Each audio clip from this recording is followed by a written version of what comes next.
Oromootu wal afaan bu'ee waan jettuun seenaallee duubatti isin deebisee waan takka takka isin qabachiisee irraa dubbachuu fedha jechuudha. Osoo waa'ee seenaa duubatti bara 1990 takka waan aksiyoona laga raamisiif kana farra fakkeenya bareedaa isin kannuun fedha otoo waa'ee sanitti hin dabarre dura haasawa Qamar Yusuf godhe gulaaluu nu barbaachisa sirriitti. Qamar Yusuf haasawa isaa keessatti maal agarre maal dhageenye baadii laangweejii isaarraa maal hubanna maal barannaa waan jetturraa dubbachuu nu barbaachisa jechuudha dura. Sagaleen teenii jirti misiritti. So kanaafu gabaabdumatti obboleessi keenya Qamar Yusuf himatee jira jechuudha. Namni himatee Qamar Yusuf himatamaan obbo Dinquu Dayyaas jechuudha. Inninis ilma keenya ilma Oromooti. Dinquu Dayyaas Oromoodha. Qamar Yusufis Oromoodha ilma Oromooti jechuudha. Oromoo lamaa wal himatee jechuudha. Galatoomii maddiitu tokko warri naawwanni gootan. Namni himatee Qamar Yusufi himatamaan Dinquu Dayyaas jechuudha. Haasawa Qamar Yusuf keessatti waa hubannee jirra waa agarree jira jechuudha. Qamar Yusuf asitti dhugaa ni qaba dhugaa qabaachuu ni mala. Dhugaa qaba garuu beeytanii oggaa waan takka jaaj goonu abbichi himate oggaa dubbate himatamaa sanirraa illee waa dhagahuu qabna. Waan himataan je'e kana dhugumaan sirra jirti moo dubbiin tun akkamii nama sanirraa illee dhagahuun dirqama taati jechuudha. Hayyee Qamar himatee jira. Akkuma dheengadda jennetti Qamar Yusuf himatuun kee dogoggoraa miti baga himatte. Dhaddachi ati jalatti himatte sun dhaddacha rongiidha. Warreen amma kaadiree yookaan dabballoonni biltsiginnaa as bahanii bakka fedhetti himatu Qamar zallamamee jira. Qamar wanni ta'ee jira jaan. Tole hayyee haa jennu zallamamee jira yookaan miidhamee jira haa jennu. Haasawa isaa keessa maal agarree amma nuti Qamar haasawa isaa keessatti waan takka amma tokkoof illee hin gollisu. Qamar anaaf akkaan dheengadda isiniin je'e because wanni kun waa'ee biizinasaati. Garuu akkaan haasawa sarraa bareetti wanti biizinasa bira kutteeti gama siyaasatti achi na dhiibbatte. Siyaasa natti fakkaachaa jirti. Akkamitti naan jechuun ni mala. Kanaafuu haasawa isaa keessatti akkaan argeetti waan takka tan qulqullaa'uu ni jira. Dhugaadhaa konkolaataa waa'ee konkolaataa dubbatee jira. Waa'ee bakka maallaqaa san immoo amma fakkeenyaaf niitiin dheengadda dubbatte maallaqa miliyoona hagana narraa fuudhee hagana jetteeti lafa keessa. Qamar fiigarii san lafa nuun keenya qarshii meeqa akka taate karaa Dubaayii fi karaa Chaayinaatiin naquu qofa nutti hime jechuudha. Kana jechuun maal jechuudha? Yoo barbaade manguddummaa isaan lamaan jidduu keenye karaa manguddummaatiin maallaqa haga Dinquun isarraa fudhate san fixachuu. Takka waa'ee siyaasatti osoo hin dabarre lammaffaa maallaqa maali parsantii 33 bakka 3 adda qoodanne erga je'e duuba erga Dinquun harka 98 fudhate harka takkasi hambise. Lala qabri boru kophaa ciifna beeka namarratti bilaash wannaan jennu immoo dubbiin isaanii tun dubbii dhuunfaatii miti dubbii biizinasaa qofaa miti. Dhugaa Dinquun hamaa ta'uu danda'a dhiisuu danda'a. Qamar zallamamuu danda'a dhiisuu danda'a. Immoo Qamar bakka ati itti balleessite gaafa 98% sirraa fudhadhee siin je'e istiin namni kun akkamitti si ajajuu danda'e ammallee deebi'ee tuur kaampaanii banadhu siin jechuudhaan ammaas irra deebi'ee eeruu dalagadhu dhugaa siin jiru kana hunda gaafa inni parsantii takkasi hambise maa calliftee gaafiidha tunis. Gaafa inni parsantii yoo akkana si godhee jiraatu maa callifteedha. Akka odeeffannee jirrutti immoo dhugaadhaati haqas ni qabda irrattis laffa'uuke haqa qabda dhageenya jira sanillee. Immoo asirratti waan ati nu akeekte takkaa jira. Waan sani amma pointiin guddoon qabxiin guddoon. Gaafa soodaree kana fudhannu mucaan Haayila Sillaaseen akaakoo ta'uuf isa tokko akka gaarii nu mormee jette. Qabeenyi kun qabeenya akaakoo kiyyaati jee nu mormee jette. That's the main point achirra qabadhaa jira keenya. Qamarii fi Dinquun jaarsummaadhaan yoo maallaqa taates wajjin fixachuu danda'an. Maallaqa Qamarirraa yoo Dinquun hagana irra jira ja'an manguddoon jidduu seentee maallaqa kana Qamariif irraa fuudhuu dandeessi. Maaliif jennaan Oromoon maallaqaa miti nama lubbuu walirraa baaseehu teenyeeti fixannee walii kafalla. Kuni rakkoo miti. Amma dubbiin qabdiin guddoon asirra jirti. Qamar Yusuf yoo manguddummaa isin jidduu keenye siifi Dinquu Dayyaas jaarsummaadhaan yoo maallaqni sirra jiraate ni fixattan tan isiniif manguddoof dhiifna. Maaliif jennaan Dinquunis nama lubbuun jiru nama himatame as bahee haqa dubbata. Dheengaddaahu niitiin gaafa diraamaa si dura baheessan irratti as baatee qarshii miliyoona 25 Dinquun irraa fudhateetti abbaan mana isii lakkii sobaa Dinquun waan inni fudhate hin jiru je'eeti abbaan mana isii ragaa irra bahee jira jechuudha. Karaa adda addaatiin ragaan adda addaa irra bahamee jira jechuudha. Kana jechuun kiyya an Dinquun Dayyaas nama qulqulluudha jechuu miti. Namni biizinasa keessatti obboleeyyan garaa haadha tokko keessaa bahan wal dhaban. Nuti obboleeyyan wasana eeruu irratti wal mancaa wal fixa meeqa jira. namni biizinasa wal fixu meeqa jira kuni wahuma jiraati dinquu dayyaasii fi qamar Yuusuf irraa hin eegalle namni biizinasa wajji eegalu wahuma jiraati wal dhabuunis wahuma jiraati biizinasa irratti garuu dubbiin tun dubbii biizinasa bira kuttee dubbiin tun dubbii siyaasaati akkamitti dubbii siyaasaati yoo dhugumaan qamar Yuusuf zallamamtee jiraatte manguddummaadhaan isin jidduu seenanii manguddoon seentee haqa kee dinquu irraa sii fuute jechuudha. Kasanii achi wanni dinquu irra gaggeeffamaa jiru maali? Siyaasaan deemaa jiru maali waan jettu adda babaasnee billiitaan laaluu nu barbaachisaa jechuudha.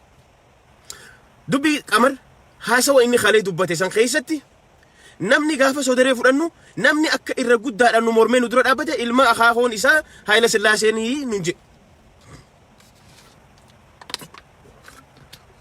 Qabxiin guddoon achi jechuudha. Qabxiin guddoon bakka san jirti. Amma qamar Yuusuf osoo hin taane dinquu osoo hin taane qabxiin guddoon bakka san jirti. Xiqqoon duubatti sin deebisa ja'a 2-3-4 yoo OMN ilaaltanii jiraattan. Dheengadda biiroo galii fi baasii Oromiyaa Finfinnee keessaa lafa guddaa haa qabu waajjira guddaa san nafxanyaan buqqaafteeti mana kira galchite biiroo Oromiyaa. Erga mana kira galchite ifii fudhatte. Oromoo ija banadha dubbiin qarshii miliyoona 5 yookaan miliyoona 10 qamar dinquun dhoowwachuu miti. Dheengadda waajjira baasii fi galii Oromiyaa Finfinnee keessaa buqqaasaniiti akka inni mana kiraa keessa galu godhatan mana isaan qabeenya isaanii Finfinnee keessaa buqqaasanii achirraa eegalte. Ta duraan dura hayyoota buqqaasu ministeerota buqqaasu ambaasaadaroota qoonsilaa kana bubuqqaasuun karoora nafxanyaati kaayyoo nafxanyaati. Hoggaa kana bira dabran maaliin si dhufan qabeenya abbaa qabeenyaatiin si dhufan jechuudha. Amma dinquun eessatti aa'oo tana seenee dhagaafin. Qamar himatu isaarra rakkoo hin qabnu qamar baga himate. Himatamaan dinquu dayyaasaati rakkoo irraa hin qabnu. Garuu warri arraan tana qamar dhaqee biratti himate san warri waan kana qopheesse eenyu jarri kun? Eenyu? Ilma akaakoo Haayila Sillaaseen akaakoo ta'uuf sodaree mormaa ture san keessaa jira tokko. Dhaggeeffadhaa dheengadda waajjira waggaa 25 mootummaan naannoo Oromiyaa waggaa 25 Finfinnee keessatti biiroo galii fi baasii Oromiyaa buqqaasanii fudhataniiti kiratti isaan galchan. Arraan tana sodareen haqni dinquu dayyaasaa baduu jechuun haqni Oromoo baduu jechuudha. Dhugaadha herreega irratti dinquu dayyaasii fi qamar wal dhabuu danda'an. Fakkeenyaaf qamar Yuusufii fi akka maqaan nama biraa Iliyaasis dhaameetti ani hin beeku hagamta akka dinquun haa as bahee san nu qulqulleessu. Ani miliyoona 100 baase qamar miliyoona 50 baase Iliyaas miliyoona 50 baaseeti 33 waliin naqannee biizinasa kana eegalle jee dinquun haa nu qulqulleessu.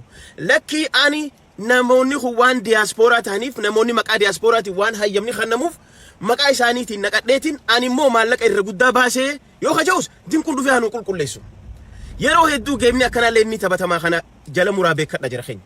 Yeroo hedduu ati maquma paasapoora qabduuf maquma alaa dhuftuuf maquma beekamtii qabduuf waan hayyamni si kennamuuf karaa kanaanillee dalagamuu ni mala. Probably maallaqni irra guddaan ka dinquu ta'uu ni mala. We don't know. Qamarfaan baasuudhaan yookaan maqaan isaanii achirra jiraachuudhaan ta'uu ni mala. Allahu aalam rabbi haa beeku tana. Ani dinquu dayyaasin dubbatu. Sini galee soo kanaafuu jarri kun abbaan himatame kunis as bahee ani qarshii miliyoona 100 hanganan baase qamar miliyoona hagana baase abaluu hagana baaseeti adda qooddanne sani jee inni addaan waa qulqulleessu. Akkuma dheengadda dookumentarii dalagame sirra dhufanii deebisaa kanan sanitti akkuma dookumentariin dalagame taaksii dinquun hin kafallee naan jettan kijiba kunoo ani kafaleetiin jira jedhanii risiitan warsiisan jechuudha. Kanallee abbichaa nu qulqulleessu. Yoo immoo maallaqni irra jiraate san jaarsummaadhaan idduu teenyee fixan jechuu maallaqa san rakkoo miti. Khara namicha akaakoo ilma Haayila Sillaaseetiin isin deebisa. Dubbii tana isaa fuute yoo naan jettan qamar Yuusuf afaan isaatiin jeekale. Haasa'u isaarraa waa fudhan. Dubbii bahaa gala dhorkan malee bahan dhorkan. Ani mooraalii qamar Yuusuf itti qeequu qabaadhee yookaan dinquu qabaadhee osoo hin taane haasa'u masarra dhaabbadheetiin dubbii tana maaltu duuba jiraa jennee qoqqonnee ilaalla jechuudha. Akkuma tafkiirra yeroo kaan billiita irraa baafnu sanitti arrallee irraa baasnee lallaalaa jirra jechuudha. Qoqqotaa jirra jechuudha dubbii tana. Kanaafuu erga dheengadda qabeenya biiroo galii fi baasii Oromiyaa nafxanyaan buqqaaftee Finfinnee keessatti mana kiratti isaan galchite arra qabeenya naannoo Oromiyaa keessa jiru qulqulluu hadaamarraa kiiloomeetira xiqqoo keessa jiru abbaan qabeenya Oromoo miliyoonaan itti gannaqe maaliif irraa saamuu barbaadanii? That's the question. Asirratti gaama suni rakkoo keenyaa miti. Qamarii fi dinquu dayyaas qarshii isaan jidduu wal dhabbii jirtu manguddummaa jidduu keenyee fixachiisuu dandeenya. That's not my problem. Sun rakkoo miti jechuudha. Amman tanagaa duubattiin isin deebisa. Erga kana godhan dubbiin bara 1992 Oromoo irra deebi'aa jirti. Dubbiin bara 1992 Oromoo irra deebi'aa jirti. Akkamiin naan jedha. Warreen seenaa beektan, warreen aksiyoona laga raammis beektan yoo jiraattan gaafa aksiyoonni laga raammis qabeenya Harargee kana keessatti qabeenya qotee bulaatiin maallaqa qotee bulaatiin jimaa naquudhaan jimaa biyya alaa erguudhaan ayisuuzii galchuudhaan makiinaa gurguddaa kaachamaalee galchuudhaan osoo akkana dalaguuti maal godhan beektani abbootii qabeenyaa yeroo sanitti lama wal afaan kaayan jechuudha. Abdurrazaaqii fi Aliyyi Yuusuf wal afaan kaayanii. Aliyyi Yuusufii fi Abdurrazaaq wal lolan hin jiru. Diraamaadha dalagan akkuma Arra Qamarii fi Yuusuf kana jechuudha. Gaafa Aliyyi Yuusufii fi yookaan Aliyyi Adaree jedhamuun beekama. Dinquu yeroo ammaati Rabbiin rahmata haa godhuu fi bara 1992 keessa wareegame. Nama adda bilisummaa Oromoo gargaaraa ture, nama wallistoota Oromoo gargaaraa ture, raayyaanu dubbatee jira amma dura Rabbi rahmata haa godhuu fi Aliyyi Adaree. Asma Cinnaalaakii nama qorqorroo galchaa ture, dinquu yeroo ammaa ture Aliyyi Adaree yookaan Aliyyi Yuusuf. Maqaan isaa maqaan qoosa Aliyyi Adareetiin beekama. Isaan kun lamaan akka wal dhaban fakkeessaniiti Aliyyi Adaree fuudhanii ajjeeste Tigreen wayyaaneen. Ajjeesanii Abdurrazaaq ajjeesanii Abdurrazaaq mana hidhaa darban jira keenya. Mana hidhaa darbanii erga mana hidhaa irraa turee bee booda qabeenya aksiyoona akka jiru saamamee dhume jechuudha. Aksiyoonni guutumaa guutuu pirezidaantii isaa mana hidhaa darban kaan akka inni ajjeese fakkeessanii mana hidhaa darbuudhaan aksiyoona akka jiru saaman jechuudha. Aksiyoona laga raammis erga saaman kaachamaalii erga saaman qabeenyaa baa'uuti jechuudhaan. Waan adda addaa erga godhan booda hunoo gaafa kana harka qullaafan namni kana godhe baacaa dabalee faadha arra lubbuun ni jira. Jara Tigrootaa walii galuudhaan warri diraamaa kana dalaga isaani. Dinquun Dayyaas Aliyyi Adaree Rabbi rahmataa godhuuf yeroo sanitti osoo aksiyoonni nuun dhaabbatin Dinquu Dayyaas kan yeroo ammaa ture sabboona nama Oromoo gargaaruu ture. Nama taajira Oromoo qabdu ture. Maaliif tokkoffaa namichi kun taajira dhaamuu qaba. Jaaniiti dhaan jechuun maaliif tujjaaran fedhan argu. Tujjaarri Oromoo akka beekamu hin fedhanii akka ajjeefamuu fedhan. Abdurrazaaq fakkeessanii fi ajjeesanii wal afaan kaanii waan san kararrameessan jechuudha. Aksiyoonichuma guutumaa guututti. Arra Dinquu Dayyaas dachaa nagaa. Waa'ee Dinquu Dayyaas fi Qamar sirriitti dura irratti eegalarra lafa isinii kaayatiin jira. Sun rakkoo miti isinii meetiin jira.